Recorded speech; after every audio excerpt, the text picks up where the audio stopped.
திருக்குறள் கதை. அன்று காலை முருகன் பள்ளிக்கூடத்தில் இருந்து வீடு திரும்பிய போது அவன் மனம் குழம்பியிருந்தது. வகுப்பில் வாழ்க்கையில் வெற்றி பெற என்ன செய்ய வேண்டும் என்று ஆசிரியர் கேட்ட கேள்விக்கு சில சிறுவர்கள் நிறைய படிக்க வேண்டும் என்றனர். சிலர் பணம் சேர்த்தால் போதும் என்றனர். ஒருவன் சாதித்த தந்தை இருந்தால் போதும் என்றான். ஒவ்வொரு பதிலுக்கும் ஆசிரியர் மெதுவாக தலையாட்டினார். ஆனால் முகத்தில் திருப்தி இல்லை. முருகனுக்கு புரியவில்லை. அவன் தன் தந்தையிடம், ஒரு வயதான கலை ஆசிரியரிடம் இந்த சந்தேகத்தை கூறினான்.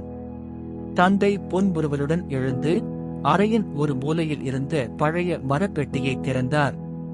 அதிலிருந்து ஒரு பழமையான புத்தகத்தை எடுத்தார்.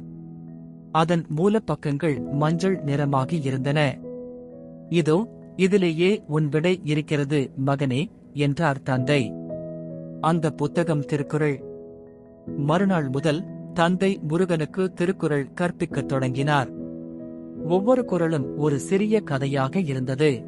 கற்க கசடர கற்பவை என்ற குறளில் தவறுகள் இல்லாமல் நல்லவைகளை மட்டும் கற்றுக்கொள்ள வேண்டும் என்பதை அறிந்தான். அறிவற்றாகி உலகம் வழங்கி வருதலால் என்ற குறளில் அறிவு இல்லாதவன் உலகில் எப்படி திணறுவான் என்பதை உணர்ந்தான். வாரங்கள் ஓடின. முருகனின் சிந்தனை விரிந்தது. படிப்பு, பணம், பிறப்பு இவை மட்டும் வாழ்க்கையின் முழுக்கதை இல்லை என்பதை புரிந்து கொண்டான். நல்லறிவு, நட்பு, குடும்ப பாசம், நேர்மை, அறிவின் பயன்பாடு ஆகியவற்றின் சீரான கலவையே மனிதனை உண்மையான வெற்றியாளனாக்கும் என்பதை திருக்குறள் அவனுக்கு காட்டியது. ஒரு நாள் வகுப்பில் மீண்டும் அதே கேள்வி கேட்கப்பட்டது. இம்முறை முருகன் நிமிர்ந்து நின்றான். ஆசிரியரே, வாழ்க்கையில் வெற்றி பெற நாம் ஒரு நல்ல மனிதராக வளர வேண்டும். அறிவை தேடி அதை நல்ல வழியில் பயன்படுத்தி நல்லவர்களுடன் நட்பு கொள்ள வேண்டும். நம் கடமைகளை செய்ய வேண்டும். பொறுமையாக இருந்து எப்போதும் நேர்மையாக வாழ வேண்டும் என்றான்.